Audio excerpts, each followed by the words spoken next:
La doctrina teológica del Antiguo Testamento. Vamos allá. Vamos a tocar ahora ese punto.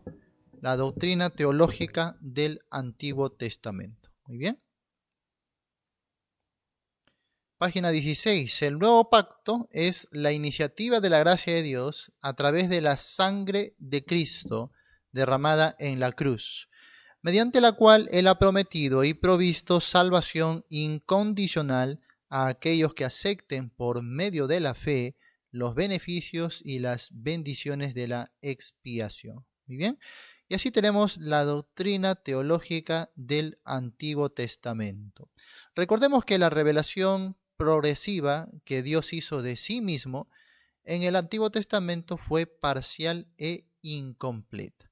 Pero cuando decimos esto, amados hermanos, no estamos queriendo decir definitivamente que el Antiguo Testamento no tenga valor, no tenga importancia. Por supuesto que no. El Antiguo Testamento es sumamente importante para la teología general de la Biblia y no debemos menospreciar el Antiguo Testamento simplemente porque estemos en un pacto de gracia el día de hoy, ¿sí? Eso ya lo aclaramos la clase pasada.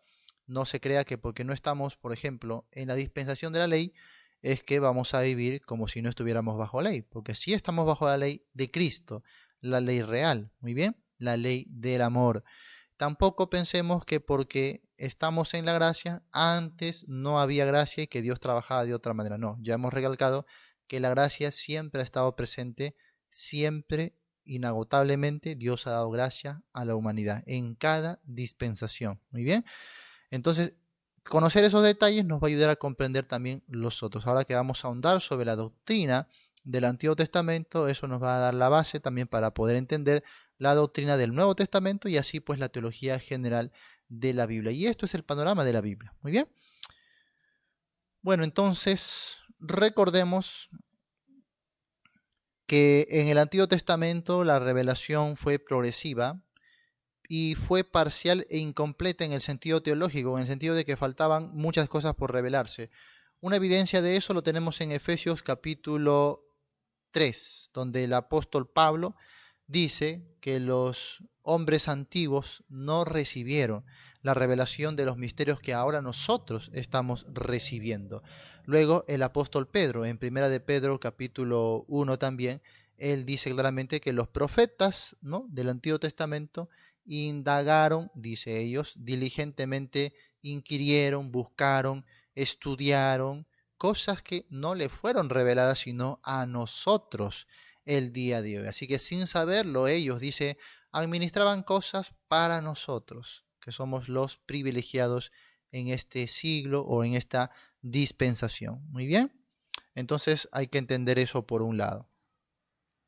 En tanto que la revelación que Dios hace de sí mismo en Cristo, ahora en el Nuevo Testamento, es perfecta y es completa, ¿ya?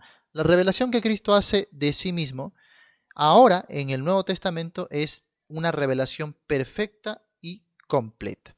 Habíamos leído, por ejemplo, en nuestras Biblias, Hebreos capítulo 1, verso 1.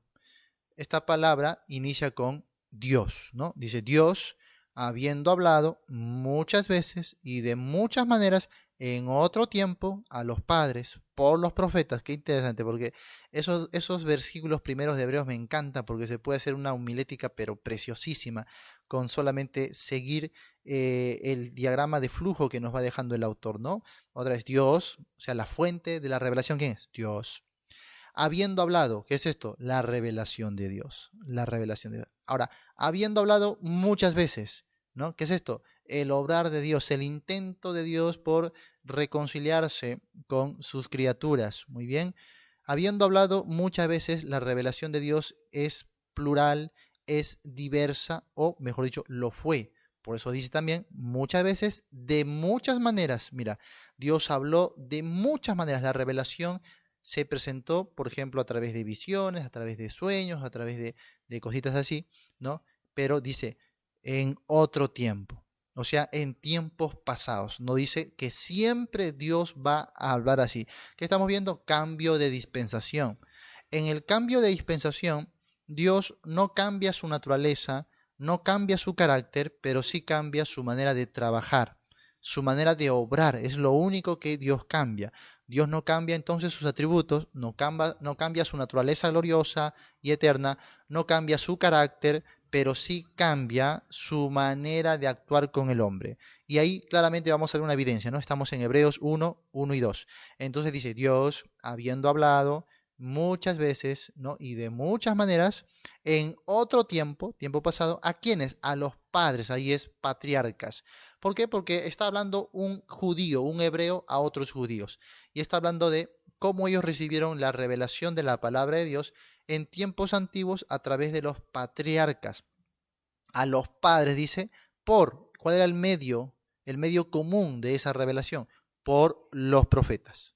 En términos plural, por los profetas, plural, muchos profetas, muchos medios de revelación. Pero mira cómo ha cambiado la situación ahora. Dice, en estos postreros días. Qué interesante. ¿A qué se refiere la palabra cuando dice en estos postreros días? La palabra postrero puede ser entendido como último. Entonces, cuando uno por ahí lee últimos días o posteros días, pensará que se refiere de repente a ese momento están recibiendo algún tipo de revelación, pero no. Cuando él dice en estos postreros días, se refiere a una nueva dispensación. Entonces, los postreros días serían desde la etapa más o menos de Pentecostés hasta el arrebatamiento. Todo eso se llama los postreros días. Muy bien, porque habla no de días literales, sino de días en cuestión de era, habla de dispensación. Los posteros días, es decir, es esa etapa última y final que Dios está aguardando antes de la manifestación del reino visible del Mesías. Muy bien, entonces ten cuidado cuando vayas a la Biblia y encuentres por ahí posteros días y pienses que se refiere a ya los últimos días que son finales. Ten cuidado con eso, ¿no? Por eso que el día de hoy muchos dicen, ya estamos en los últimos días y piensan que eso se refiere a que ya falta solo unas semanas o unos meses para que acabe todo, para que Cristo venga. Pero recuerda lo que el apóstol Juan dijo. El apóstol Juan dijo, hijitos míos, ya es el último tiempo. Los últimos días o el último tiempo, hace 2000 años atrás, ya era una realidad.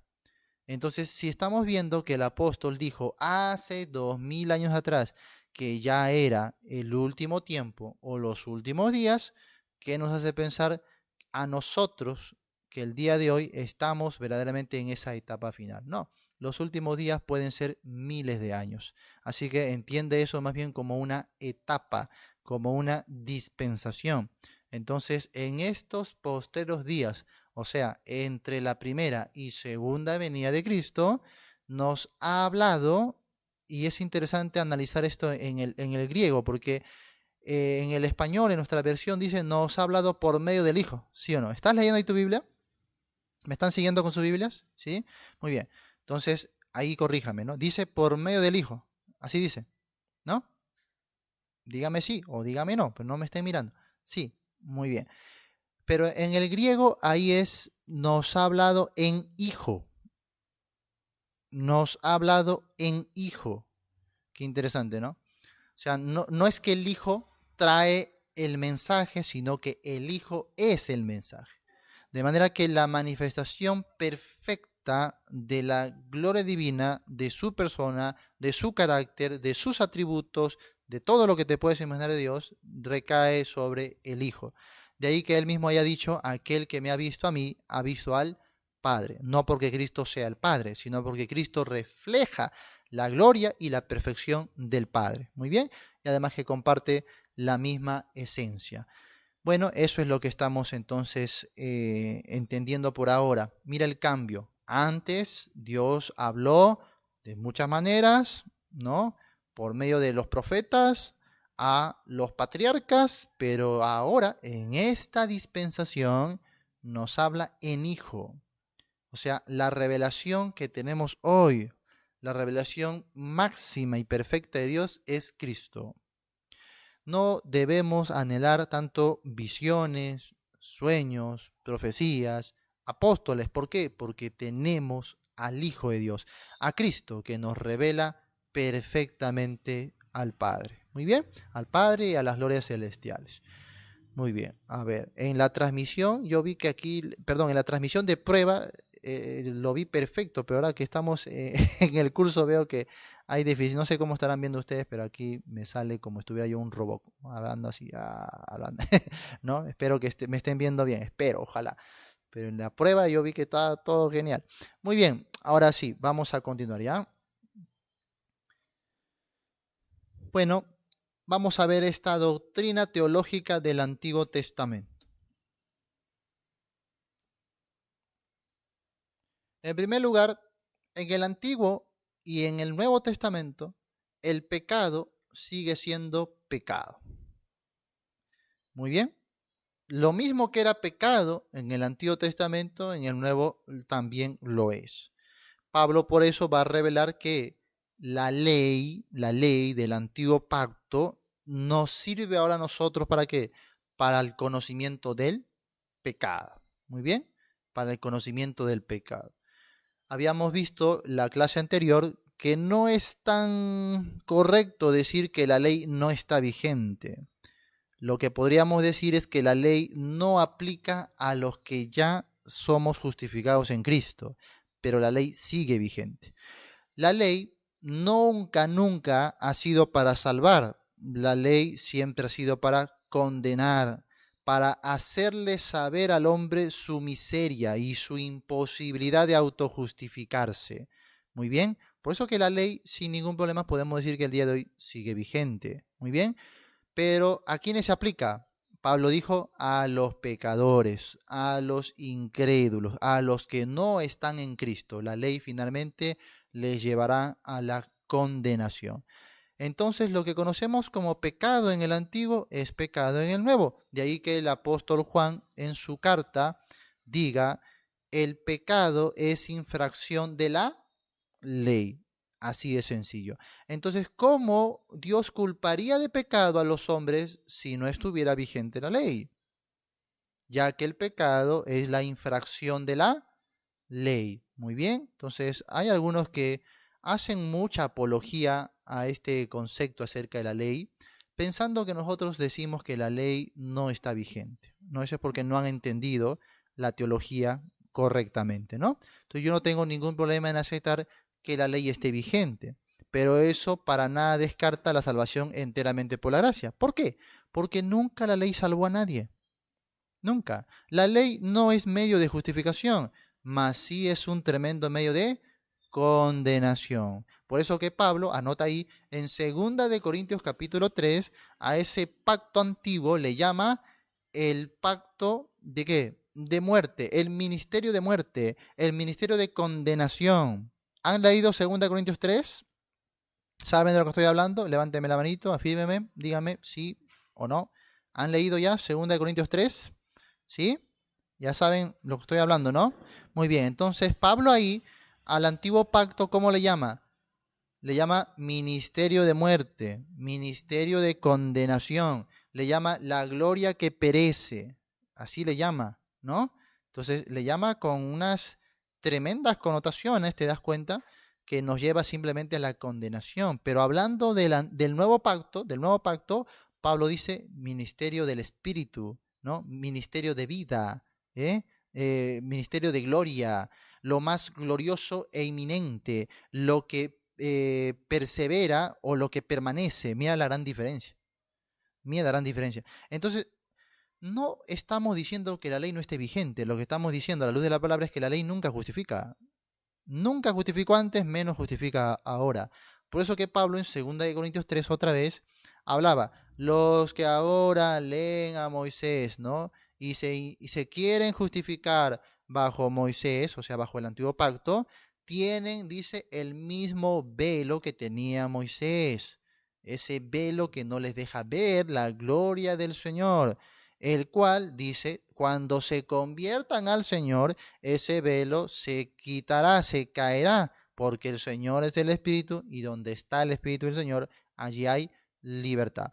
Ese verso que muchas veces se ha citado, ahí la Biblia dice que donde está el Espíritu de Dios, hay libertad, por lo tanto hay que rumbear en la iglesia porque tenemos libertad. Hay que danzar, hay que cantar a viva voz, hay que movernos como locos el esqueleto ahí y nadie tiene por qué decirnos nada porque donde está el Espíritu hay libertad. Qué mal usamos la Biblia, hermano. Qué horror. Por eso me animé a salir a redes sociales porque vi qué pésimo se está usando las escrituras el día de hoy. Cuando la Biblia dice, donde está el Espíritu de Dios, allí hay libertad, no hablaba de libertad para danzar, para bailar, para tirarte al suelo, para hacer un loquerío. No, no se refería a eso. Pablo no está hablando de liturgia. Pablo está hablando ahí de pacto. Pablo está hablando soteriológicamente. Así que, ¿a qué libertad se refiere? A la libertad de la condenación de la ley. Por eso que en el contexto también dijo, porque el Espíritu vivifica, o sea, el nuevo pacto, y la letra mata. ¿La letra mata a qué se refiere? ¿Al estudio de la Biblia?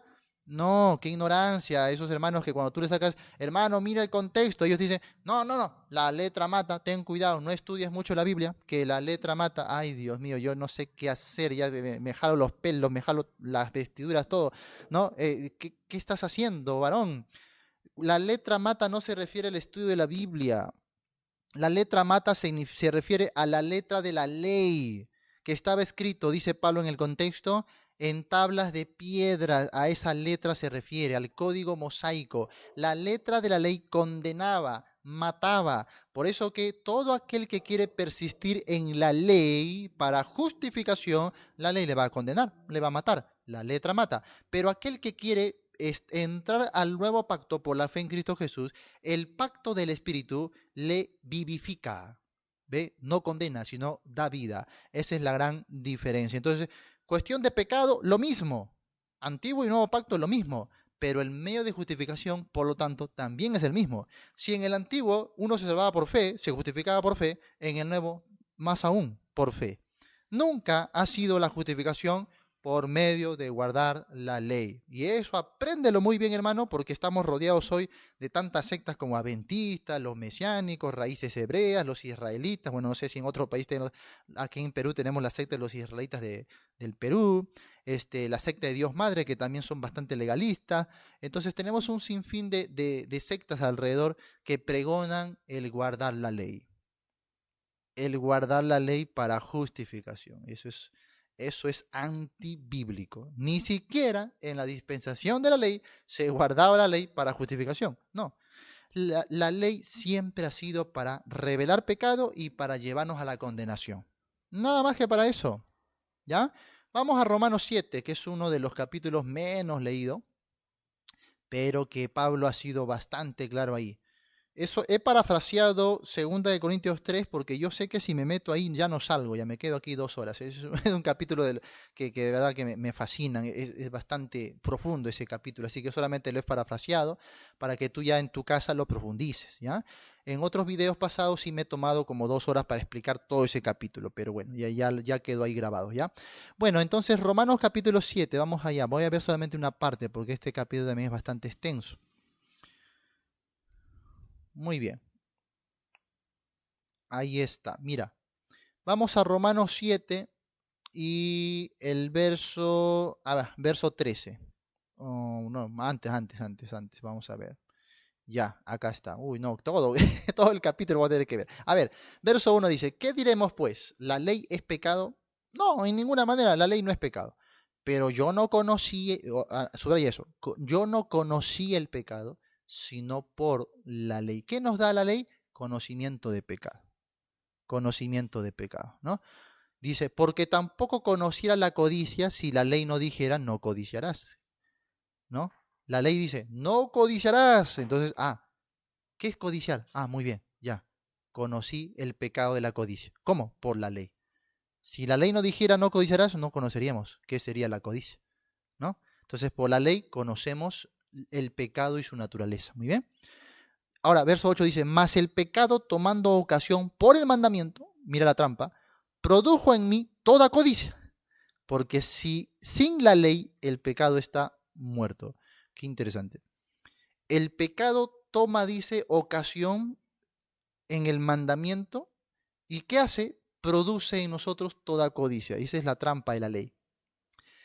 Por eso usted se ha dado cuenta que ha visto esos sitios que ponen un cartel y dice, no echar basura aquí. ¿Ha visto esos sitios? Y está llenecito de basura. No, está llenecito de basura. No lancen basura, prohibido. Y toda la gente va ahí a lanzar. ¿No? Fascinante, pues, a echar basura donde está prohibido echar. Eso es la naturaleza humana. Eso es la naturaleza humana. ¿eh? La ley seduce a nuestra naturaleza y nos lleva más y más al pecado. Aunque la ley no es pecado, pero la ley, hermanos, como diría en el capítulo 8, es débil. ¿Por qué? Por la carne nuestra. Nuestra carne debilita a la ley. La ley es como una trampa para nuestra carne. Así que nuestra carne, tomando ocasión por la ley, por el mandamiento, produce en nosotros toda codicia. Eso es lo que dice Pablo, ¿no? Verso 9. Y yo sin la ley vivía en un tiempo, dice, pero venido el mandamiento, el pecado revivió y yo morí. Y hallé que el mismo mandamiento que era para vida, a mí me resultó para muerte. Porque el pecado, tomando ocasión por el mandamiento, me engañó y por él me mató. De manera que la ley a la verdad es santa y el mandamiento santo, justo y bueno. Claro que sí. Verso 13. Luego, lo que es bueno vino a ser muerte para mí en ninguna manera, sino que el pecado, para mostrarse pecado, produjo en mí la muerte por medio de lo que es bueno, a fin de que por el mandamiento el pecado llegase a ser sobremanera pecaminoso. Y esto es lo que Jesús le dijo pues a los líderes religiosos, ¿no? Que decían, nosotros no somos ciegos. Y Jesús le dijo, ustedes dicen que no son ciegos. Bueno fuera que fueran ciegos, ¿no? Pero ahora, porque ustedes mismos dicen, vemos, vuestro pecado abunda ahora. Vuestro pecado ahora es mayor, ¿no? Y eso es la trampa de la ley. ¿Por qué? Porque ya no pecamos en ignorancia, pecamos a sabiendas. Y eso es mayor pecado. Ojalá fuéramos ciegos y ojalá no entendiéramos nada, ¿no? Claro que sí, pero no. A pesar de lo que sabemos, lo hacemos. Por eso dice, produjo en mí la muerte por medio de lo que es bueno, a fin de que por el mandamiento el pecado llegase a ser sobremanera pecaminoso. Porque sabemos que la ley es espiritual, mas yo soy carnal, vendido al pecado. Porque lo que hago no lo entiendo, pues no hago lo que quiero, sino lo que aborrezco, eso hago. Y si lo que no quiero, eso hago, apruebo que la ley es buena. De manera que ya no soy yo quien hace aquello, sino el pecado que mora en mí. Y yo sé que en mí, esto es, en mi carne, no mora el bien, porque el querer el bien está en mí, pero no el hacerlo. Porque no hago el bien que quiero, sino el mal que no quiero, eso hago. Y si hago lo que no quiero, ya no lo hago yo, sino el pecado que mora en mí. Así que queriendo yo hacer el bien, hallo esta ley, que el mal está en mí. Qué interesante, ¿no? Entonces, la ley, hermanos, es buena, la ley es santa, la ley viene de Dios, pero la ley es débil por causa de nuestra naturaleza, de nuestra carne. Entonces, nuestra carne aprovecha el mandamiento y se manifiesta con mayor pecado. Eso es una trampa que Dios ha colocado.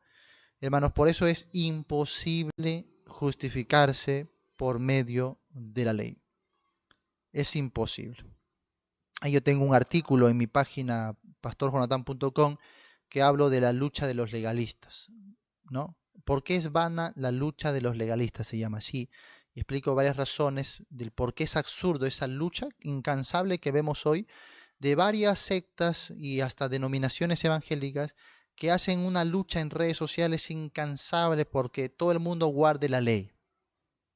¿Han visto? ¿Se han dado cuenta de eso? Que ellos son celosos de la ley. Y Pablo trató con muchas personas que eran celosos de la ley. Y Pablo dice, y ellos que quieren obligar a los demás a guardar la ley, ni siquiera ellos la guardan. Es imposible. La ley, si ponemos énfasis en la ley, el pecado va a sobreabundar. Eso es lo que está enseñando en la Biblia, ¿no? Entonces, en el antiguo pacto lo que era pecado ya se había revelado, en el nuevo pacto todavía se revela aún más, ya que el nuevo pacto es enteramente superior. Pero el pecado subsiste, ¿por qué? Porque no está en la ley, no está en un pacto y en el otro. ¿Dónde está? En nuestra carne, dice Pablo. En nosotros mismos. ¿Te das cuenta? Entonces no es que la ley sea mala, no es que estemos contra la ley de Dios. La ley es buena, lo que es malo somos nosotros, nuestros corazones. Y nuestro corazón, nuestra carne jamás se va a moldar a la ley de Dios. Eso es imposible. Por eso es que el día de hoy nosotros no ponemos énfasis en que los hombres guarden la ley. No, no lo hacemos. Es imposible. Es como que le estemos pidiendo a un niño que se lance de un tercer piso. No, no, no, no, esto es imposible. Esto no resulta para nada bien. Por más que la intención sea buena, ¿sí? Pero es un engaño. ¿Por qué? Porque nuestra carne siempre va a ser pecaminosa, siempre. No hay forma de librarnos de eso. Por eso Pablo termina este capítulo diciendo, miserable de mí, ¿quién me librará de este cuerpo de muerte? Y bueno, mira todo cómo hubiese terminado, quizás en disolución e incertidumbre, pero Pablo al final dice, pero, vamos a ver, 25, ¿no? Gracias doy a Dios por Jesucristo, Señor nuestro. Así que yo mismo con la mente sirvo a la ley del pecado, o a la ley de Dios, perdón, más con la carne a la ley del pecado. Pero gracias a Dios por Jesucristo, Señor nuestro. Así que así inicia el capítulo 8, declarando, ahora pues, ninguna condenación hay para los que están en Cristo Jesús. Qué interesante. Entonces Pablo te ha dicho, si tú intentas justificarte guardando la ley, vas a terminar engañado, vas a terminar más embarrado en el pecado, no vas a lograr despojarte de ese cuerpo de muerte, pero gracias a Dios por Jesucristo.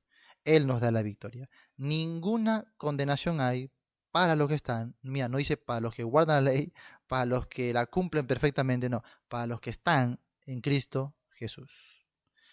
Y esa es la teología, cómo se completa el Antiguo con el Nuevo Testamento. Todo converge en Cristo Jesús.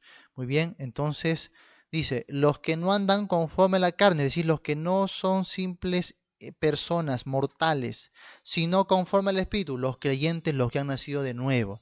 Por eso dice, porque la ley del Espíritu de vida en Cristo Jesús, eso es otra ley, esto es la ley del nuevo pacto, es el Espíritu de vida por medio de Cristo Jesús, dice, me ha librado de la ley, del pecado y de la muerte. Mira, porque lo que era imposible para la ley, ¿qué era imposible? ¿Para quién? Para la ley. Era imposible para la ley, dice, por cuanto era, ¿qué? Débil por la carne.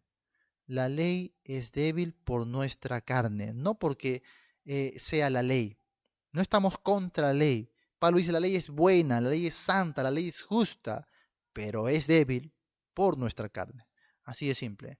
Entonces dice, por cuanto era débil por la carne, Dios, enviando a su Hijo en semejanza de carne de pecado, y a causa del pecado condenó al pecado en la carne. Y qué sorpresa, somos salvos solo por creer en Cristo Jesús. Y uno se pregunta, pastor, ¿y cómo es eso posible? Te explico, no sé, de la forma más sencilla. Mira, la paga del pecado, ¿qué es? ¿Qué es la paga del pecado? Muerte. Muy bien. La paga del pecado es muerte. La ley tiene el poder de la condenación y de la muerte. ¿Por qué? Porque hay un mandamiento que devela el pecado y siempre va a engendrar muerte. Por eso que ya hemos dicho en 2 Corintios 3, Pablo le llama ministerio de muerte. La letra mata. No hay forma en que alguien pase por la ley y salga invicto. No, no. La ley va a matarte. Te va a condenar por la debilidad de tu carne. Así de simple. Entonces, la paga del pecado es muerte. Muy bien. Eso en primer lugar. Ahora, nosotros, los que estamos ahora en Cristo Jesús, hemos permanecido con vida o hemos muerto? Díganme ustedes. ¿Permanecemos vivos o hemos muerto? Sí, hemos muerto. Y todo mundo sabe que cuando la sentencia se ha ejecutado, ya no se puede volver a ejecutar otra vez. Por ejemplo, en la antigua Roma, cuando algún crucificado por negligencia por ahí escapaba de la cruz, ya no se le podía matar. ¿Por qué? Porque ya había cumplido su condena. Y daba a veces la casualidad de que han bajado un cuerpo que creían que estaba muerto y resultó que había estado vivo, pero ya se cumplió su condena. Y esto pasa hasta los días de hoy, cuando ya por ejemplo, hace poco, no me acuerdo en qué lugar, hubo un caso así de un condenado a muerte en un estado, ¿sí? Y efectivamente, no sé si fue por la inyección o por la silla eléctrica, no recuerdo bien. Y resulta que lo declararon muerto porque su corazón se detuvo, ¿no? En su momento. Pero después de varias horas, resultó que estaba con vida. No había muerto. Ahora, ¿qué hicieron? ¿Lo llevaron otra vez a la silla? No, lo dejaron libre. ¿Por qué? Porque ya había cumplido su condena. Muy bien. Esto es lo que pasa con el creyente. Pablo dice en Colosenses, en Efesios, y lo dice el Nuevo Testamento con claridad, no solo que Cristo muere por nosotros, sino que nosotros al venir a Cristo, con Cristo somos muertos, y con Cristo somos sepultados, y con Cristo somos resucitados. ¿Lo dice o no lo dice la Biblia? ¿O tengo que sacar el versículo? Sí, ya muy bien, se acuerda. Entonces, la Biblia dice, no es que nosotros, mejor dicho, no es que la ley haya muerto, sino que nosotros hemos muerto la ley. ¿Para qué? Dice Pablo, para ser de otro. Entonces, por eso que en Gálatas y en Romanos también, él toma el ejemplo como analogía el matrimonio. Y así dice, ¿no? Una mujer, si se une en vida con otro que no es su marido, es llamada adúltera. Pero si el marido muere, ella es libre y se casa con otro, ¿sí o no? Bueno, en este caso, no es que Cristo murió, sino que nosotros hemos muerto. Y al morir nosotros ya podemos ser de... Qué interesante, ¿no? Ahora tú dices, pero ¿cómo es que si hemos muerto podemos casarnos? Bueno, es que no solamente hemos muerto, también hemos sido resucitados con Cristo. Y como la condena del pecado ya se cumplió en nosotros, ya no hay más pecado que pagar. Ya no hay más condena que pagar, perdón. Entonces, por eso Pablo dice, ahora pues ya no hay ninguna condenación para los que estamos en Cristo Jesús. ¿Entiendes por qué la salvación no se pierde? ¿Entiendes? Porque si nosotros dijéramos que la salvación se pierde, amado hermano, estaremos diciendo que vamos a pagar la condena dos veces. Y algunos incluso piensan que tres, cuatro, cinco, seis y siete veces, ¿no? No, se muere solo una vez. Y los que hemos acudido por la fe a Cristo ya hemos muerto con Cristo. Y eso es algo que no te dicen de la salvación. Normalmente siempre decimos, Cristo murió, ¿no? Cristo murió y entonces uno piensa que siempre tiene que hacer lo posible por imitar a Cristo y no es así. En la salvación no solo Cristo muere, también nosotros morimos con Cristo. Y entonces Pablo por eso diría en Gálatas capítulo 2:20, con Cristo estoy juntamente crucificado y ya no vivo yo, mas vive Cristo en mí. Y lo que ahora vivo en la carne, lo vivo en la fe del Hijo de Dios, el cual me amó y se entregó a sí mismo por mí. No desecho la gracia de Dios, porque si por la ley fuese la justicia, por demás murió Cristo. Qué precioso texto, hermanos, de dos versículos que hace años atrás me lo aprendí de memoria y hasta el día de hoy sigue tocando fuerte mi corazón. Porque Pablo, cuando dice con Cristo estoy juntamente crucificado, no era un aspecto romántico, como a veces el día de hoy lo usamos. Está hablando de soteriología. Pablo está hablando ahí de que no podemos salvarnos por la ley, más bien ya hemos muerto y por lo tanto somos de Cristo. Por eso que la ley ya no nos dice, se enseñorea de nosotros, ya nos toma como su amo. ¿Por qué? Porque ya hemos muerto a la ley. Ahora vivimos y somos de otro. ¿De quién? De Cristo. Y eso, hermanos, nos asegura de que estaremos en la gloria celestial para siempre. ¿Ve? No es nuestra obra, no es nuestro esfuerzo, no es meritocracia. Es si es que uno ha muerto, ha sido sepultado y ha resucitado juntamente con Cristo. He allí el misterio de nuestra salvación. Mientras usted siga pensando de que va a ser lo mejor posible, guardando este mandamiento y el otro mandamiento, la Biblia le está diciendo, eso le va a engañar, le va a hacer caer en una trampa y le va a envolver más en pecado. Usted no se va a poder justificar nunca por la ley. Si no es por Cristo, no hay forma de justificarnos. Y así es sencillo. Entonces, entiende que en el proceso de la salvación nosotros experimentamos muerte, morimos también, ¿ya? Y como ya morimos, la condenación ya no se puede aplicar a nosotros. ¿Te diste cuenta? No sé si entendieron esa parte, ¿sí? Muy bien. Entonces, la teología del Antiguo Testamento, sumándole el Nuevo Testamento, va a ser perfeccionada, pero tremendamente, tremendamente. Y eso es el privilegio que tenemos tú y yo, de tener ahora una revelación, pero completa, perfecta, a través de Cristo, ¿no? Muy bien, entonces esa es la teología que se va a ir perfeccionando y se va a ir complementando con el Nuevo Testamento, ¿ya? Entonces el pecado sigue siendo el mismo, la condenación, pero el medio de salvación también. Puedes anotar ahí Génesis 4:7, Isaías 59:2, Romanos 6:12, Colosenses 1:21. Otra verdad, tanto en el Antiguo como en el Nuevo Testamento se manifiesta la ira y el amor de Dios. Se manifiesta la ira y el amor. Aquí creo que lo han puesto al revés. Aquí sería, ahí está, ahí, ¿ya? Se manifiesta la ira y el amor de Dios. Sí, eso ya se expliqué varias veces, eso es teología bíblica. Desde el Génesis al Apocalipsis vas a ver esos dos carriles, ¿no?, de la teología bíblica. Por un lado, la ira de Dios, por otro lado, el amor de Dios. Por un lado, el juicio, retribución de Dios, ¿no? Por otro lado, la misericordia, la gracia de Dios. Eso, hermanos, va a ser continuo a lo largo de toda la Biblia. Y va a ser muy importante cuando usted estudie la Biblia en panorama. Entonces, siempre busque ese carril doble. Y ambos en armonía, ambos convergen perfectamente en Cristo Jesús. Ambos.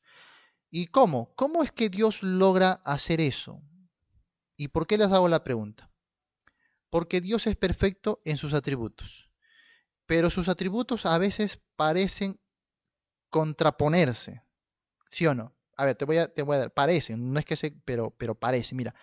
Por ejemplo, Dios es justo, ¿sí o no? Y en su justicia Dios declara que no puede pasar por alto el pecado y no puede pasar por inocente al culpable. ¿No es así? Que Dios va a traer todo pecado a juicio. O sea, la Biblia es clara en eso. Por su justicia, Dios no puede dejar de castigar el pecado.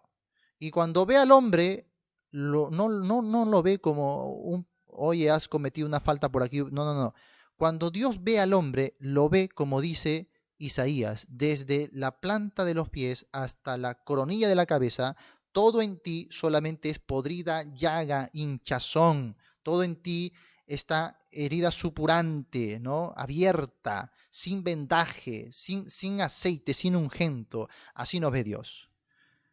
Cuando el ser humano se presenta a Dios y a veces intenta ser como Job y decir, bueno, yo soy justo, yo soy buena persona y trae sus mejores justicias, ¿sabes cómo lo ve Dios? Dios, todas tus justicias son como trapo de inmundicia delante de mí. No hay forma en que el hombre ante Dios aparezca justo, santo, inocente. No lo hay.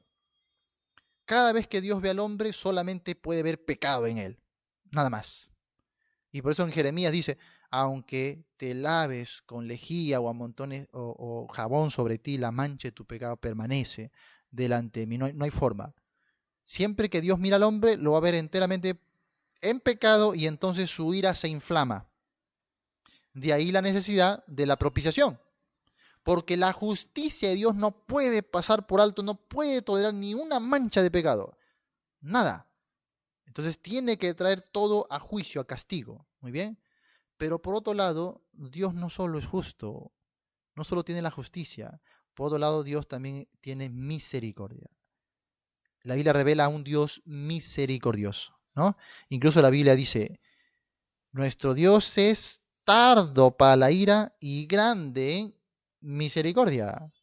De alguna manera está en armonía la ira y la misericordia. No dice que Dios no tiene ira, dice es tardo para la ira y grande en misericordia. ¿Ya? Entonces ahí están los dos elementos, los dos atributos de Dios, ¿no? La ira, por un lado, pero por otro lado la misericordia. Y uno se pregunta, a ver, ¿qué es misericordia?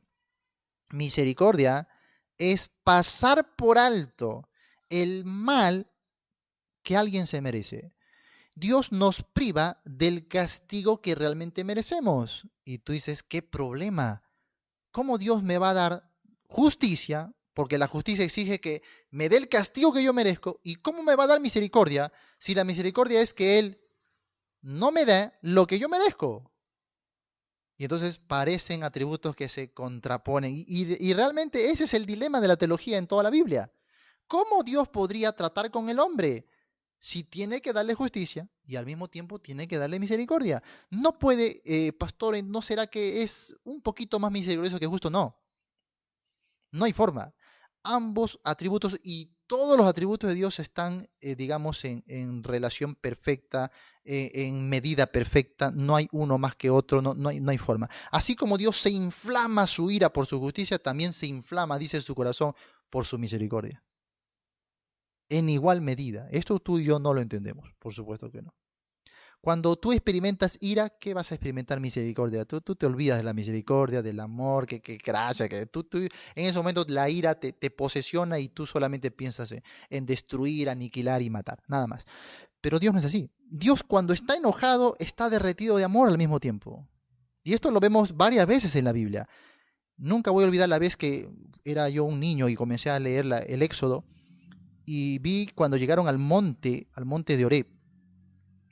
Y algo que no había visto en la película, porque a mí me gustaba mucho ver las películas, pero no, algo que no había percatado, no lo había visto con mucho detalle, es que cuando Moisés baja del monte, rompiendo las tablas de la ley, y ve que el pueblo estaba pues todo desordenado, pecaminoso, en libertinaje, y él se enoja, rompe las tablas de la ley, y sin duda iban a experimentar el juicio de Dios. Y en ese momento Dios habla pacientemente con Moisés. Eso es algo que no me había dado cuenta, pero que en el texto se ve pero tremendamente, ¿no? Y Dios es como que alguien que está a punto de darte unas buenas, unas buenas, como dicen otros, unas buenas piñas ahí. Pero te dice, ven por favor, y vamos adentro un ratito, sí, y conversan a solas, todo calmado, y le dice, Moisés, mira, todos aquellos que quieran arrepentirse y pásense al lado mío y se acabó, no hay castigo para ellos. Qué tremendo. Entonces Moisés sale al pueblo y le dice, a ver, todos los que quieran ponerse de parte de Jehová, vengan a este lado del monte. Y ahí estaba Dios. Otros que son críticos no lo pintan así, pintan como que Moisés baja, mira y ¡guau! La ira de Dios se enciende y mata a todo. No. Vemos a un Dios tremendamente tranquilo, paciente, en control todo el momento, les da oportunidad de todo un día. Imagínate, eran más de 2 millones de personas, hermano. Esto no es cuestión de hacerlo en un minuto, ¿no? Entonces, a ver, ¿quién se pasa aquí? Y mientras unos están acá diciéndole, vengan, pásense con Dios, los otros están allá, no, que vamos a Egipto. O sea, Dios les dio tiempo prolongado en su misericordia para que no perezcan. Y aún así, bueno, sabemos que mucho pueblo se pasó al lado de Dios y otros quisieron seguir en su necedad y rebeldía. ¿Qué estamos viendo ahí? Ira de Dios y su misericordia actuando en equilibrio perfecto. No vemos a un Dios descontrolado, ¿no? A veces nos pintan así como cuando hablamos de la ira de Dios, no, que Dios de pronto se inflama su ira y va a destruir y va... No. Dios tiene su ira, pero en perfecto control y no deja de sufrir también su misericordia. Algo parecido me pasó cuando ya fui a leer el Evangelio de Marcos y me cautivó la parte cuando Jesús llega al templo y ve las mesas, ¿no? Con los cambistas, las monedas, y cuando a mí me habían contado esa historia en escuela dominical, no me habían dicho la parte completa. Y eso es lo triste a veces cuando somos maestros deficientes de la palabra, ¿no? Y incluso cuando había visto películas también no me habían, no mostraban lo que realmente era. Pero leyendo el texto me maravillé de lo que encontré ahí. Porque Jesús, sí es cierto, dice, el celo de su padre le consume, muy bien, él está enojado, no hay duda de eso, está enojado. Y entonces saca unas cuerdas, ¿no? Y comienza a soltar los animales, comienza a echar a las personas, es decir, en mi casa será llamada casa de oración, ustedes la han hecho cueva de ladrón, y hasta ahí nos cuenta. Y encima lo usan de pretexto el día de hoy que hay un enojón o una enojona, ¿no? Y tú le dices, mano, la Biblia dice que ten cuidado con tu enojo, tu ira. No, Jesús se enojó, dicen, ¿no? Sacan esa historia, Jesús se enojó, es que ves, Jesús sacó el látigo, comenzó a... Yo nunca hice que golpeó a las personas, ¿eh? Nunca hice que lo golpeó, pero sí los echó, ¿sí?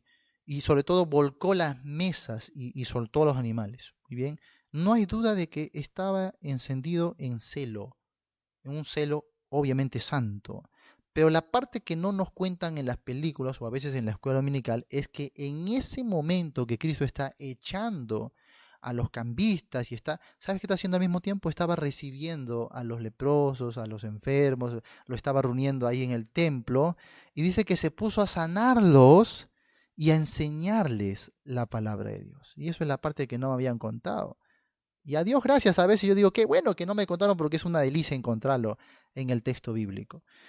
Y de verdad, yo me maravillaba y decía, wow, y yo pensé que Cristo aquí estaba enojado, que se fue todo airado a su casa, que no quería hablar con nadie, más o menos así lo pinta, ¿no? Se fue enojón, así va, se fue y no quiso saber nada con nadie. No, hermanos, él comenzó a recibir a la gente, a atender a los enfermos y a enseñar la palabra de Dios con gran amor. Y eso es la parte que no nos cuenta. ¿Eh? Entonces, cuando alguien me dice que Jesús se enojó, yo le hago leer el texto y le digo, a ver, quiero ver que en tu enojo tú estés haciendo bien aquí a tu prójimo, ¿eh? Y dando amor y misericordia. No te compares con Jesús, que tu enojo es pecaminoso, ¿ya? No te creas santo, tremendo pecador. Jesucristo sí se enoja con perfecta santidad, ¿por qué? Porque es Dios. Y Dios siempre tiene sus atributos en perfecto equilibrio. Uy, hermanos, y así nos pasearíamos por toda la Biblia y tramaños ejemplos de cómo Dios tiene esos atributos siempre en perfecto equilibrio. Pero recuerda que Dios también ha hecho el tiempo. Siendo un Dios atemporal, Él irrumpe al mundo de los hombres en una esfera temporal. Y ha marcado un límite, diría Pablo, por ejemplo, en Hechos 17, cuando habló con los epicúreos y los estoicos en el Areópago de allí de Grecia. Él les dijo, Dios, habiendo pasado por alto los tiempos de esta ignorancia, ahora manda a todos los hombres en todo lugar que se arrepientan por cuanto ha establecido, mira, un día en el cual juzgará al mundo con justicia. Qué tremendo. Y antes de eso, Pablo les había dicho, el Dios que hizo los cielos y la tierra y todo lo que hay en ellos, ese Dios dice, ha prefijado el límite de los tiempos, ¿no? El orden de los tiempos y los límites de su habitación para que le puedan buscar, para que ustedes le busquen. Es decir, Dios ha edificado la esfera temporal de los hombres, hermanos, como, qué sé yo, de repente es como un lapso de prórroga y así lo vemos, por ejemplo, cuando Pedro en 2 de Pedro 3:9 dice, no es que Dios tarde, ¿no? Sino que es paciente para con nosotros, no queriendo que ninguno perezca, sino que todos procedan al arrepentimiento. Entonces Dios ha prefijado un tiempo específico en la que va a tolerar y va a tener sus perfectos atributos así, en armonía, hasta que se cumple ese tiempo y Él desate para todos lo que es justo. Y uno pregunta,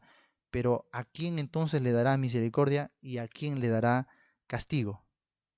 Y la Biblia responde, todo eso se va a hacer en Cristo Jesús. Por eso que Pablo, después de haber dicho, Dios juzgará con justicia un día al mundo, dice, por aquel varón a quien designó, dando fe a todos con haberle levantado de los muertos. O sea, toda la justicia, el castigo, la retribución y por otro lado la gracia, la misericordia y el amor, todos esos atributos que parecen contraponerse van a subsistir, van a converger perfectamente en Cristo Jesús.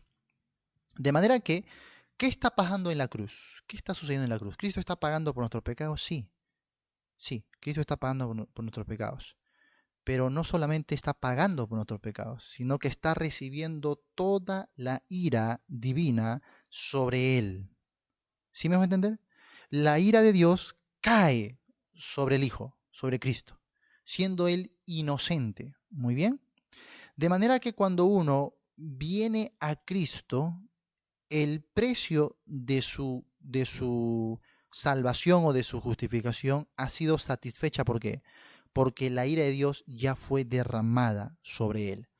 Y como si fuera el arca de la salvación con Noé, no es que las aguas no pasaron por Noé y su familia, sí pasaron, pero no le hicieron daño. ¿Por qué? Porque estaban refugiados en el arca. Ese arca es Cristo, nos dice Pedro en 1 de Pedro capítulo 3, donde al final, en el verso 21 dice, el bautismo que corresponde a esto ahora nos salva por la resurrección de Jesucristo. ¿Qué está diciendo Pedro en simples palabras? Que Cristo es nuestra arca de salvación y que cuando nosotros atravesamos el poder del pecado, que es la muerte sí pasa por nosotros, pero no nos va a retener. ¿Por qué? Porque estamos en el arca, estamos en Cristo Jesús. Entonces, ese tipo de bautismo en el cual somos sumergidos por la muerte y luego salimos victoriosos es el sacrificio, la muerte, la sepultura y la resurrección de Cristo. Cuando uno entiende eso, entonces entiendes que tu salvación en realidad no es gratuita. Tu salvación tuvo un alto costo. La Biblia dice que literalmente el cuerpo de Cristo fue molido por nuestros pecados. Entonces toda la ira de Dios se descargó en él. Tu salvación en realidad no es gratuita. Le costó todo al Hijo de Dios. Es gratuita para ti, que no tienes que pagar nada, pero Dios lo pagó con todo. ¿Sí? Y entonces así entendemos la naturaleza de salvación a la luz del Antiguo y el Nuevo Testamento. La teología bíblica siempre converge en Cristo Jesús. De manera que cuando uno está en Cristo, la ira de Dios ya se derramó sobre nosotros, pero salimos airosos. ¿Por qué? Porque estamos refugiados en Cristo. Y de ahí la importancia de la imputación en la Biblia. La imputación es doble. Primero, imputar significa poner a cuenta de o cargar. Es como cuando, a ver, yo te digo, hermano, pásame tu número de cuenta bancaria y yo cargo a tu cuenta un depósito. ¿Te das cuenta? Eso es imputar. Muy bien. Ahora, a todos les va a gustar que, que les pidan su cuenta bancaria y que les den un depósito, pues, no económico, ¿sí o no? Y todos dirían, ahí está mi cuenta, qué bonito.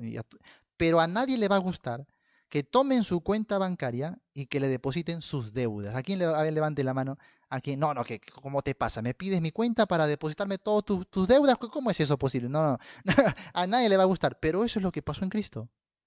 En Cristo hubo una doble imputación, porque nuestra deuda, nuestro inmenso pecado fue cargada a la cuenta de Él. Eso es la imputación.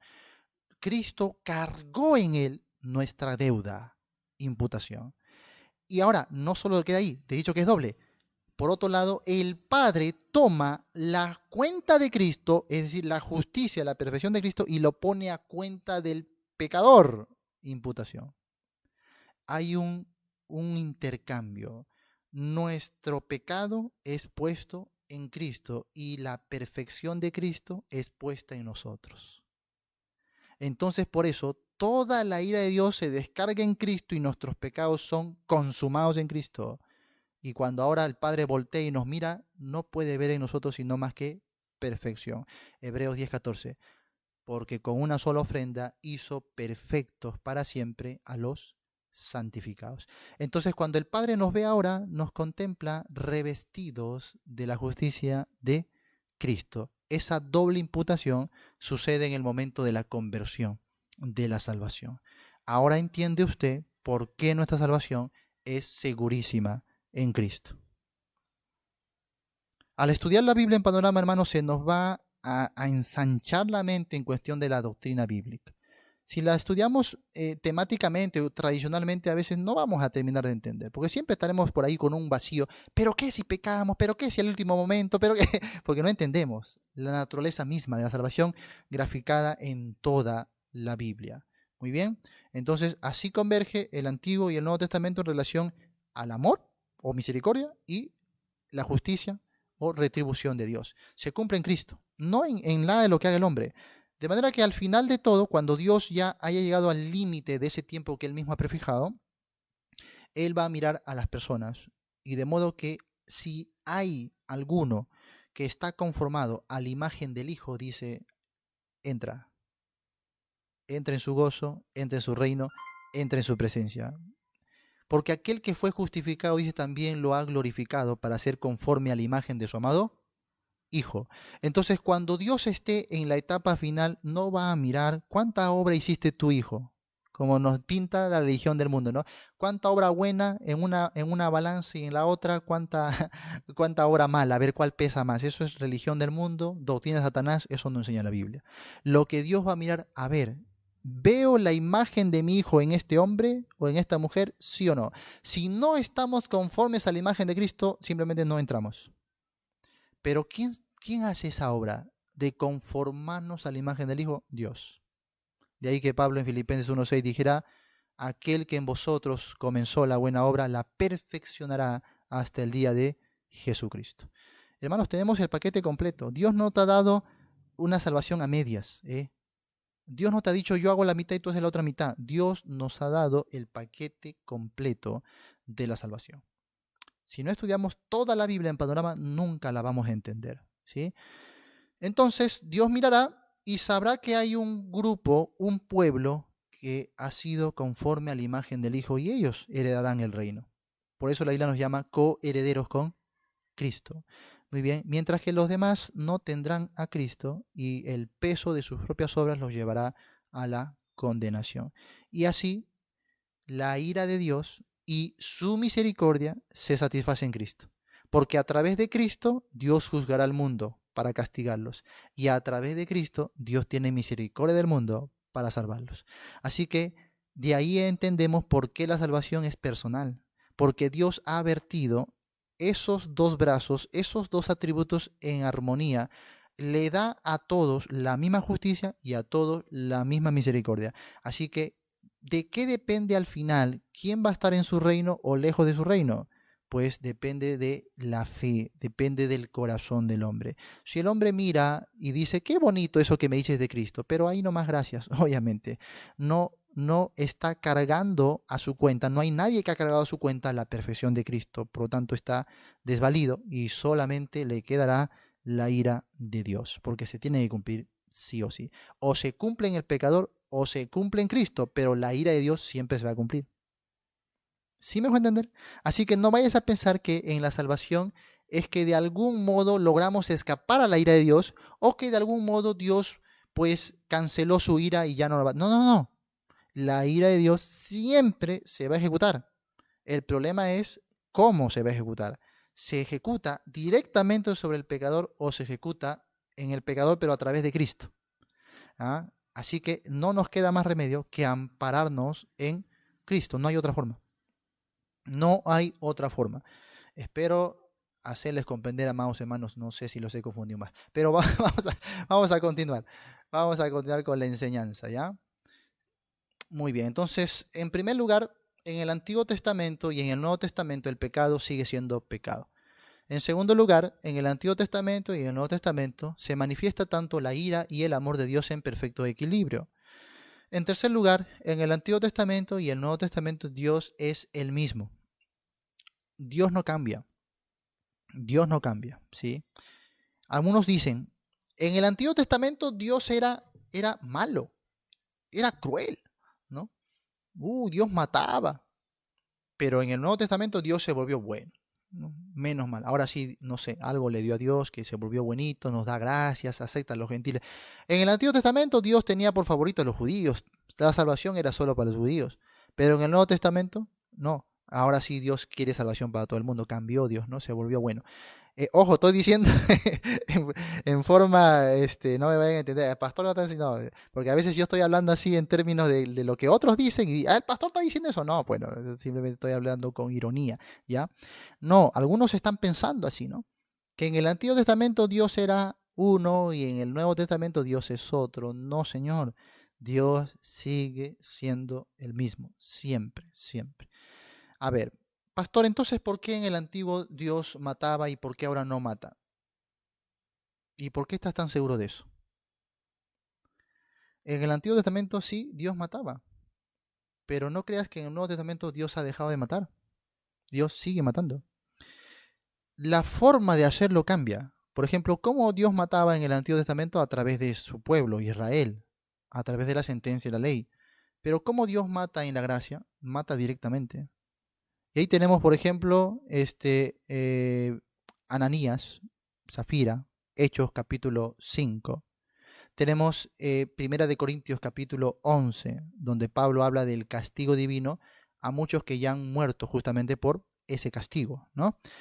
Y bueno, entonces en Corintios capítulo 5, verso 5 también habla del castigo a un hombre que no quiere arrepentirse, donde Pablo dice entregarlo a Satanás para que el cuerpo sea muerto y el espíritu sea vivificado en el día de Jesucristo. Entonces, no pienses que en la gracia Dios no mata, sigue matando. Que no te agarren a piedradas es otra cosa, pero Dios sigue matando. Ahora, no pienses que en la gracia Dios da amor y que antes no daba amor, pero ¿dónde? O sea, se nota que no han leído el Antiguo Testamento, ¿no? Si lo hubiesen leído y no se estuvieran guiando solamente de lo que han escuchado, de películas, se darían cuenta que en el Antiguo Testamento Dios derrochó amor, amor, amor, misericordia, como no te imaginas. Entonces no vemos esa gran diferencia que algunos piensan, ¿no? Antes Dios era así, ahora Dios ha cambiado. No, eso es mentira. Dios siempre es el mismo, nunca cambia. Ahora, Dios no cambia, ya hemos dicho, en su naturaleza, porque Él tiene el atributo de la inmutabilidad. El atributo de la inmutabilidad quiere decir que Dios no muta con el tiempo, no cambia, no se envejece, no cambia de mente, de pensamiento, ¿sí? No, en ese sentido Dios no cambia.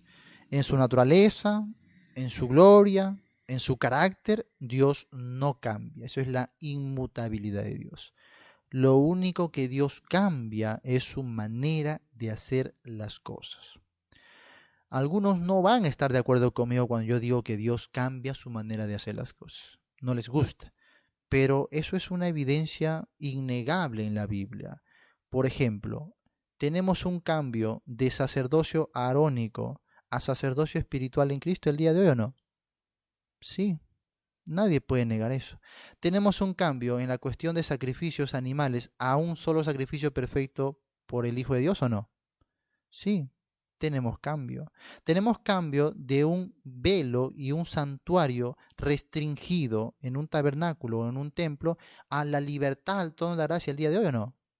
Sí, tenemos tremendos cambios que son innegables. En la historia de la humanidad, Dios va a cambiar su manera de tratar con el hombre, aunque Él mismo no cambia su naturaleza. ¿Sí me dejo entender? Así que no confundan lo uno con lo otro. No confundan lo uno con lo otro, ¿ya? Que es así como algunos utilizan eh, ese malentendido para defender ciertas posturas el día de hoy, ¿no? Como los que dicen, por ejemplo, de que el día de hoy hay profetas y apóstoles.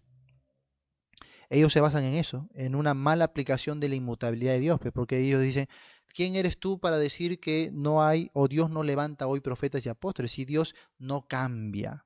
Si Dios sigue siendo el mismo. Así que si hace 2000 años atrás Dios levantó profetas y apóstoles, hoy sigue levantando porque Él no cambia. Me están malentendiendo. Están aplicando mal la inmutabilidad de Dios. Porque la inmutabilidad solamente nos habla de que no cambie en su carácter. Por ejemplo, Dios es justo en el antiguo, sigue siendo justo en el nuevo. Es amor en el antiguo, sigue siendo amor en el nuevo. Es santo en el antiguo, sigue siendo santo En su carácter, en su esencia, en su naturaleza, en sus atributos, no cambia, pero en su proceder, en su obrar, claro que cambia. Hemos señalado algunas evidencias. Por ejemplo, la circuncisión. Menos mal que Dios cambió eso, hermano, porque si no, el día de hoy tendríamos que estar, pues, pobrecitos los varones, ¿no? ¿No? Tendríamos que estar circuncidando. Ahora Pablo dice, ya no es circuncisión en la carne, ahora circuncisión en el corazón. ¿Cambio o no cambio? Por supuesto que sí. Dios cambia su manera de tratar, ¿te das cuenta? Cambia su manera de obrar en el paso del tiempo. Y esos cambios siempre van a ser para bien, ¿no? Y recibimos los cambios que Dios tiene en su obrar, en su manera de hacer las cosas. Así que lo hemos visto en Hebreos 1:1. Antes dice, Dios habló de muchas maneras por los profetas, pero ahora está hablando en el Hijo o en Hijo. ¿Te das cuenta? Un cambio total, un cambio en progreso, un cambio superior en todo aspecto. Así que podríamos citar cambio tras cambio, cambio tras cambio.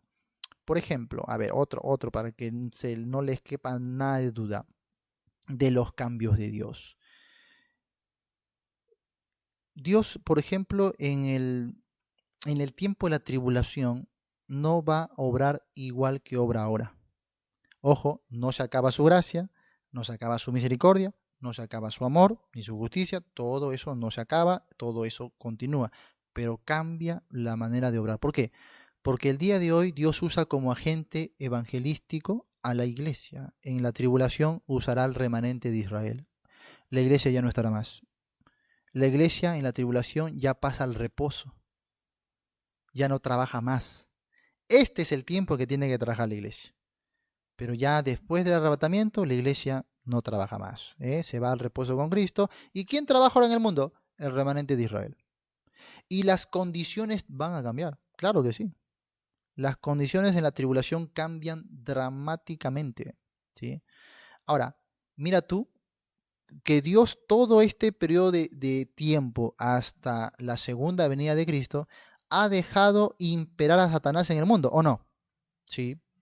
Dios ha dejado que Satanás sea el príncipe de este siglo. Muy bien. Y a través de naciones paganas o gentiles, el enemigo impera al planeta.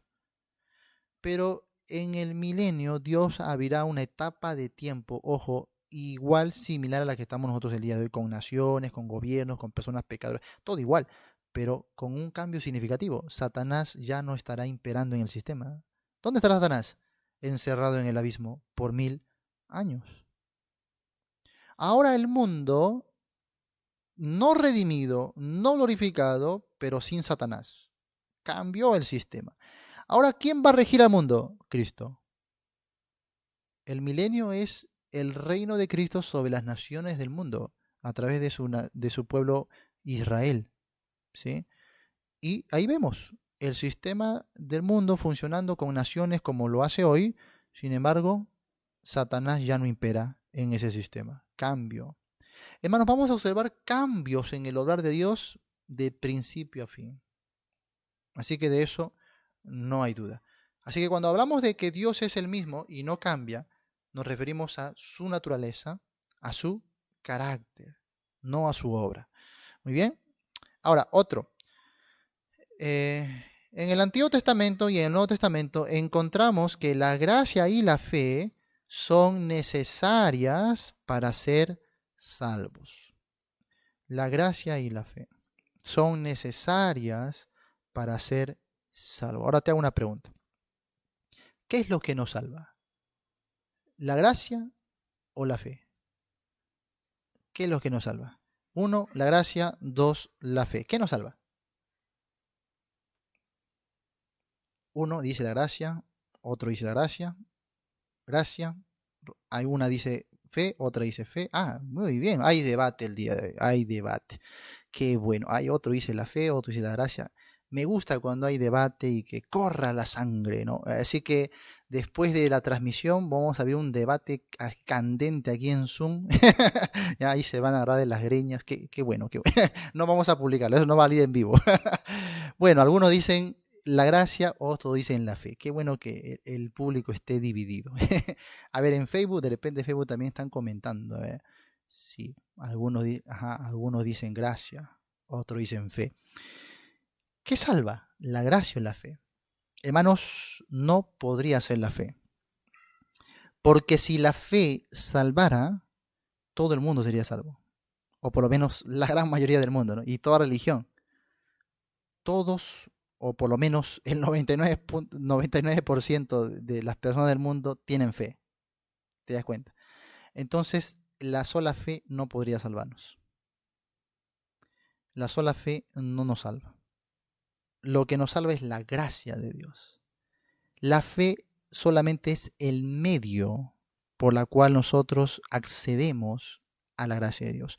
Está en Romanos capítulo 5, verso 1, Efesios capítulo 2, verso 6 al verso 10, si quieres, o al verso 9, ¿ya? Dice, por gracia sois salvos por medio de la fe. Entonces, la fe es el medio, no lo que nos salva. El poder que nos salva finalmente es la gracia. Y la gracia contrasta las obras, según Pablo en Romanos 4, en Romanos 11, 6 también, ¿no? Ahora, es importante entender esto, ¿no? Porque las personas del mundo, cuando nosotros predicamos la fe, ellos dicen, pero yo también tengo fe. El católico dice, yo también tengo fe. Entonces, ¿que por mi fe nomás soy salvo? ¿Te das cuenta? No, es que la fe no salva, hermano. Estamos predicando mal. La fe no salva, ¿sí? Todo el mundo puede tener fe. Y no importa cuánta fe tengan, si mucha o poca, lo que importa a la luz de la Biblia es a dónde deposita uno su fe. ¿El católico tiene fe? Sí, pero ¿a dónde deposita su fe? ¿El adventista tiene fe? Sí, pero ¿a dónde deposita su fe? ¿El mormón tiene fe? Claro que sí. Y además, el mormón tiene más fe que nosotros, ¿eh? Para creer tamañas disparatadas, tiene que tener más fe que nosotros, por supuesto que sí, ¿no? Para creer que Jesucristo y el diablo se aman y son hermanitos y van a morar en el paraíso, tienen fe, demasiada más que nosotros, ¿te das cuenta? ¿A dónde depositan su fe? Eso es lo que hay que creer. Los orientales tienen fe, pero, hermanos, tienen mucho más fe que todos nosotros juntos. ¿Por qué? Porque ellos van a un cuadro y de su familiar muerto y le hablan y le dan comida y tremenda fe. Ellos creen que se comunican con sus muertos y sus antepasados todo el tiempo. Hay que tener fe para eso, ¿eh? Hay que tener tamaña fe para creer eso. Hay los que peor hablan con yeso, con metal, con madera. Hay que tener fe para eso. Creer que un yeso, un metal, una madera, un animal va a hacerme un milagro, eso es tamaña fe. Yo quisiera tener esa fe. Es una fe colosal, una fe gigantesca. Creer que la madera, el metal, yo admiro esa fe. Es tremenda esa fe. Y yo en cambio tengo una fe como un pábilo que humea, hermanos, tan pequeñita, tan débil, pero así como es tan pequeña, incluso más pequeña que un grano de mostaza, pero he decidido poner esa fe en Cristo. Mi fe, por más pequeñita que sea, está bien fundamentada, está segura. No es el tamaño de la fe, ¿te das cuenta? ¿Los evolucionistas tienen fe o no tienen fe? Pero claro que sí. Ellos ya nos ganaron a todos. Le ganaron a los orientales, a los católicos, a los que rezan a los muertos. Los evolucionistas le ganan a todo. Porque hay que tener tamaña fe para creer que todo el mundo tan organizado y bello que tenemos ha nacido de la pura suerte y azar, ¿no? Que todo se formó así por una mera casualidad del destino, una chispita que brotó por allí, surgió tamaña vida perfecta. ¡Qué fe! ¿No? ¡Qué fe! Esa fe no la tenemos tú y yo, hermano, es una fe tremenda, grande, ¿no? Tremenda fe. Así que no vais a pensar que los ateos o agnósticos carecen de fe. No, ellos tienen fe. El problema es a dónde depositan su fe. ¿Eh? ¿A dónde depositan su fe? Y cada vez la gente va depositando su fe y a una grande fe en otras cosas. El día de hoy ya la evolución pasó de moda. Otros creen en la teoría de los universos múltiples, por ejemplo, ¿no? Qué tremendo. Hay que tener tamaña fe para eso. Ellos piensan que hay una máquina, una máquina productora de universos y que va botando universo, universo, universo, universo por miles de... Y nosotros somos uno de esos millones de universos sueltos en el mundo, ¿no? Ya que la otra teoría no tuvo pies ni cola, tratan de ahora otra vez. Pero es lo mismo, ¿te das cuenta? El punto de fondo es el mismo, el azar, el azar. Es lo mismo, ¿no? Y hay que tener tamaña fe para eso. Pero ¿a dónde está la fe? Lo que más importa es eso. ¿A dónde está depositada nuestra fe? Así que, hermanos, si la fe salvara, el agnóstico, el evolucionista tendría más salvación que nosotros, ¿no? Los católicos que rezan imágenes se salvarían primero que nosotros. Los orientales que hablan con los muertos, pues tienen tanta fe que ellos irían primero que nosotros al reino de los cielos. No se trata de la fe. La fe nos salva. La fe, esa fe que todo el mundo tiene, la depositamos en Cristo. No importa si es como un pábilo que humea así pequeñita, esa fe nos conduce a la gracia de Dios. ¿Por qué? Otra vez, por Cristo Jesús. La Biblia siempre va a repetir, por medio de Él, por medio de Cristo, en Él, en Cristo Jesús. No hay forma. La fe entonces depositada en Cristo, ahí está, es el único medio que Dios acepta para derramar de su gracia. Y la gracia es finalmente lo que nos salva. La gracia. Ya después ahondaremos un poquito más en ese concepto de la gracia, porque a veces lo tenemos en un aspecto básico, pero hay que profundizar un poquito más. Entonces, no, la gracia y la fe sí son necesarias, pero la fe por sí sola no salva. ¿Por qué crees que las religiones del mundo tratan de añadirle a la fe obras? Porque ellos se ponen a pensar también así, oye, pero la fe sola, ¿cómo me va a salvar? Así que le añaden obras. Ojo que nosotros no somos tan distantes, nosotros también le añadimos obra, pero no nuestra, sino la obra de Cristo. Esa es la gran diferencia. ¿Y por qué? Porque somos más sabios. Pues. No, porque hemos comprendido que la única obra acepta delante de Dios es la de Cristo. Así que ¿para qué me voy a esforzar tanto haciendo tanta obra sabiendo que Dios nunca la va a recibir? Por eso la Biblia dice en Efesios, nos hizo aceptos en el amado. No hay otra forma de ser acepto delante de Dios sino a través de la obra de Cristo Jesús. Y eso es teología bíblica. Hermanos, así vamos a poder entender más las verdades doctrinales cuando estudiemos el Antiguo y el Nuevo Testamento, toda la Biblia en panorama. Para esto del detalle de la gracia y de la fe, Génesis 15:6, Romanos 4:22 al 24, Efesios 2 del 8 al 9, ¿no? La gracia y la fe siempre son necesarias para la salvación. Muy bien. Otro. La fe es la única manera en que podemos agradar a Dios. La fe es la única manera en la que podemos agradar a Dios. Muy bien. ¿Por qué? Ya hemos dicho, la fe nos salva, pero la fe nos conduce a la gracia de Dios, ¿no? Nos permite que Dios derrame su gracia en nuestras vidas. Tito capítulo 2, capítulo 3, verso 4, verso 5 hasta el 6, creo, o 7, habla de eso, ¿no? Dice, nos salvó no por obras de justicia que nosotros hubiéramos hecho, sino por su misericordia. Qué hermoso. Derramando, dice, abundante gracia sobre nosotros. ¿Y cómo cedimos esa gracia? Si dice no por obras, obviamente, por medio de la fe. La fe es el medio. Entonces, cuando uno ya es salvo por la fe, ahora puede caminar y vivir por la fe. Entonces, caminar en la fe significa que yo voy a vivir pendiente de Cristo.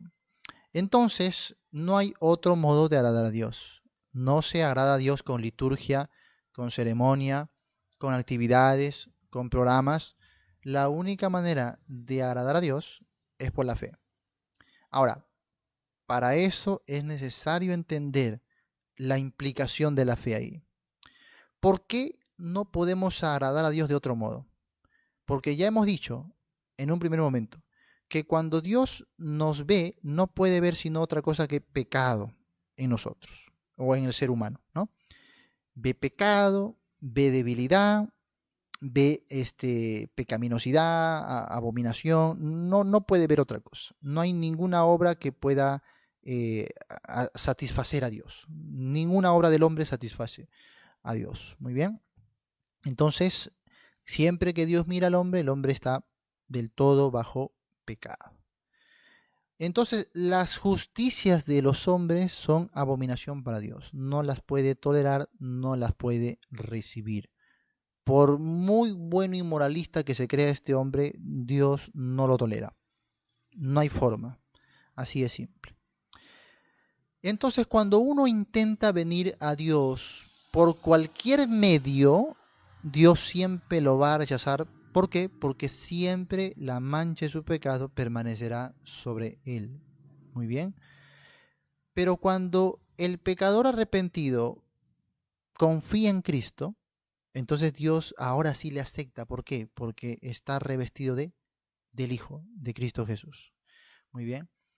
Ahora, este pecador está revestido de la justicia de Cristo, tiene comunión con el Padre y puede disfrutar de las bendiciones del Padre. Muy bien. Y de ahí en adelante, la única manera en que va a poder agradar al Padre es a través de la fe. Y entonces, ¿qué significa la fe? La fe implica dos cosas. Primero, renuncia. ¿Sí? Primero renuncia y después confianza. Nosotros cuando solemos explicar la fe a las personas, normalmente siempre le hablamos del factor de confianza, pero no le hablamos del factor de renuncia. Y ese factor de renuncia está en toda la Biblia.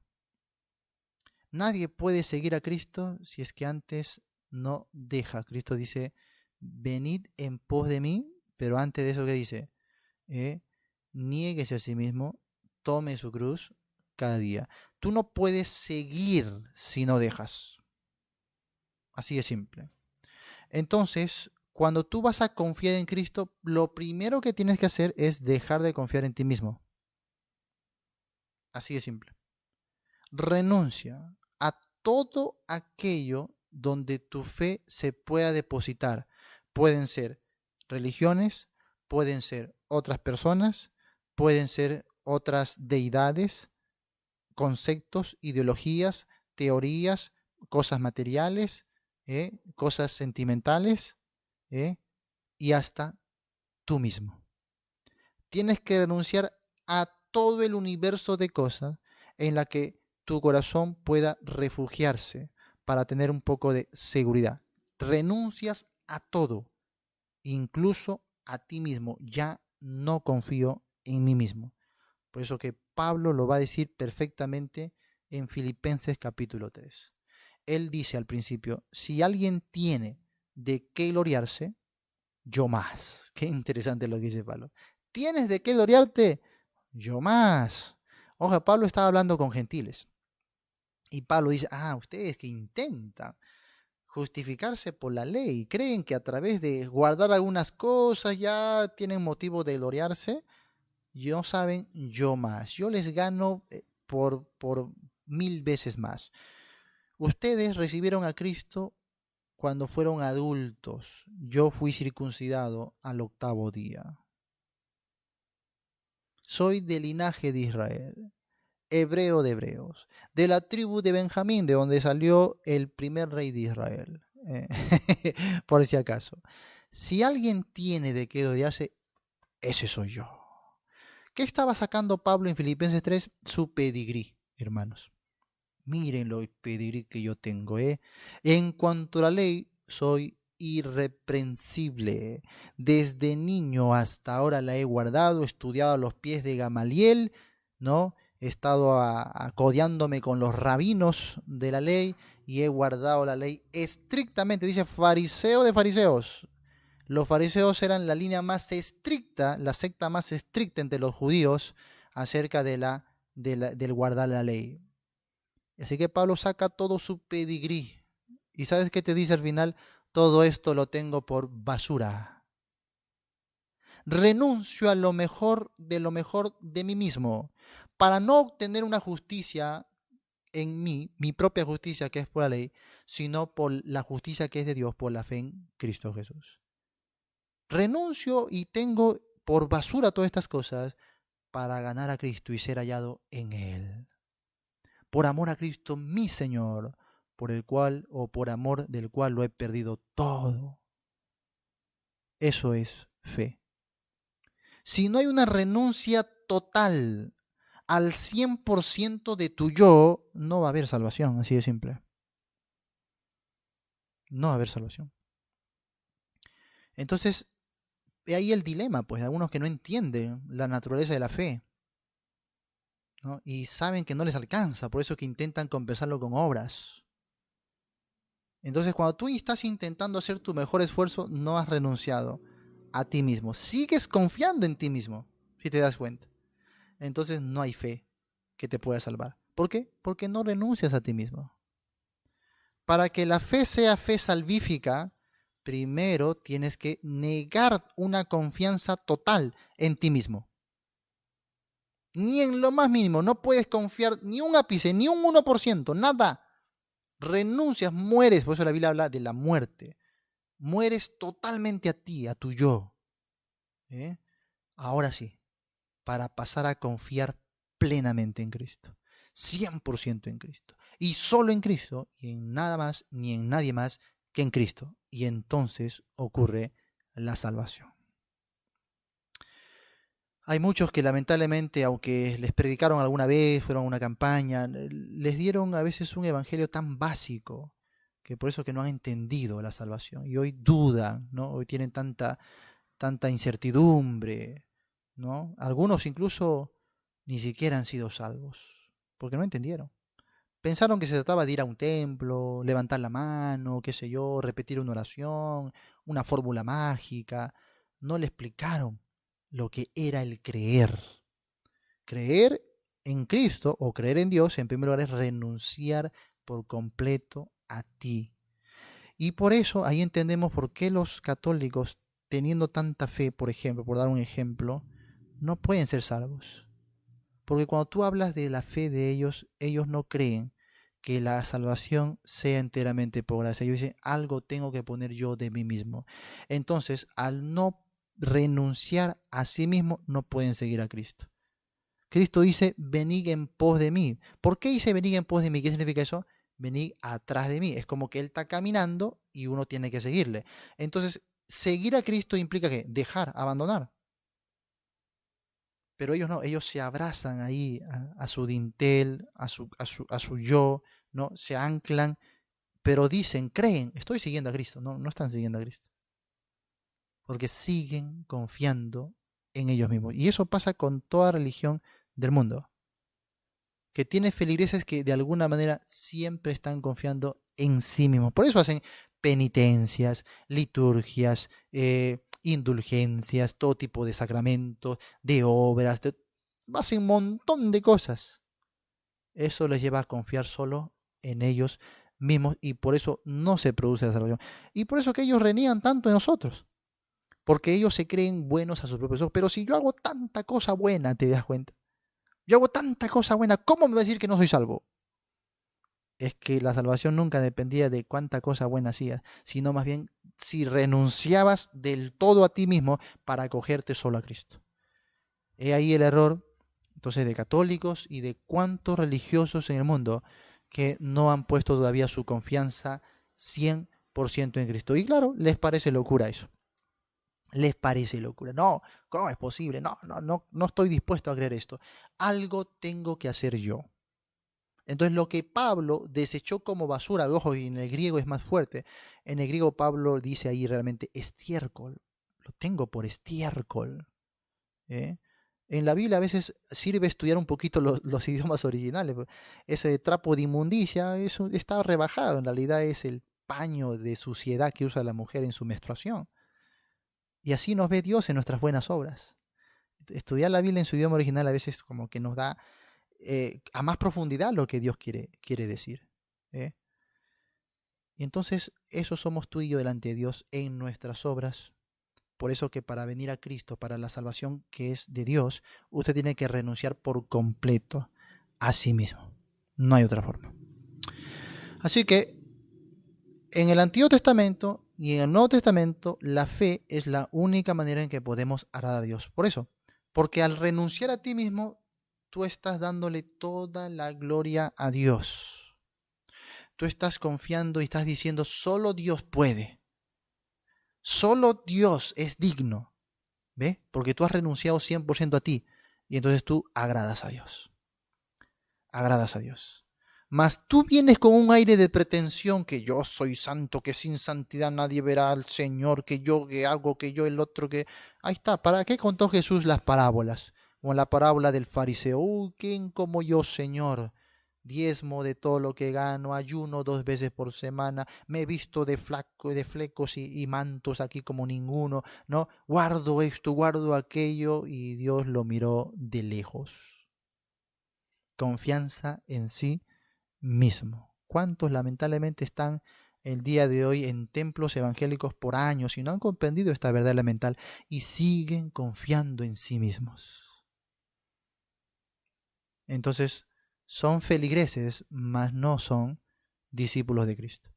Si el día de hoy o en la grabación que estás escuchando esto, usted escucha esta parte del mensaje, quizás Dios le muestre el Evangelio desde otra cara, como la Biblia nos enseña, usted pueda ahora arrodillarse. No importa cuánto tiempo ha ido usted a un templo, no importa si ha servido ahí en un ministerio, no importa si ha estado en el micrófono, en el altar. Si usted hoy entiende la naturaleza de salvación, como nunca antes lo ha entendido, hoy mismo puede doblar sus rodillas ahí donde está usted, caer postrado a los pies de Cristo y decirle: Señor, perdóname, porque hasta aquí he vivido solo una religión más del mundo, creyendo que yo tenía algo de mí mismo para ofrecer, creyendo que yo me podía de alguna manera justificar, de alguna manera ganar mi salvación. Ahora entendí que solamente puedes ver en mí miseria, podredumbre y pecado. Ahora yo me niego a mí mismo, tomo mi cruz, renuncio por completo a alguna confianza en mí y ahora confío plenamente en Cristo Jesús. Señor, sálvame, porque yo no puedo. Si usted hace esa decisión con toda su fe, con todo su corazón, créame que Dios le escucha y usted va a agradar a Dios, porque ya no se acerca pretendiendo sorprender a Dios. No, usted se acerca ahora humillado, reconociendo que no es nada y que Dios lo es todo. Cristo toma o ha tomado sobre sí mismo la carga de todo su pecado. Usted no tiene que hacer nada más. Usted por la fe y solo por la fe va a ser revestido completamente de la justicia de Dios. Así que ahora mismo, como diga el apóstol Pablo, hoy es el día de salvación. Si hoy usted se dio cuenta que no tiene salvación, hoy no espere más, hoy caiga a los pies de Cristo. Que Dios me los bendiga, amados hermanos. Para eso estudiamos la Biblia, para eso la escudriñamos en su panorama, para encontrar a Cristo. Porque si no encontramos a Cristo, entonces habrá sido un tiempo en vano. Espero que la próxima clase podamos de repente venir con un corazón totalmente renovado. De tiempo en tiempo recibo estas noticias de personas que en los estudios han recibido a Cristo y eso es un gran privilegio, un gran gozo. Si eso ha sido tu corazón, te estrechamos, nos gozamos y más aún en el reino de los cielos hay mucho gozo. Que el Señor edifique tu vida y ya sabes, de aquí en adelante conoce a Cristo y solo a Cristo. Es la clave de toda nuestra madurez cristiana. Que Dios me lo bendiga. Muchas gracias. Nos vemos entonces el día martes.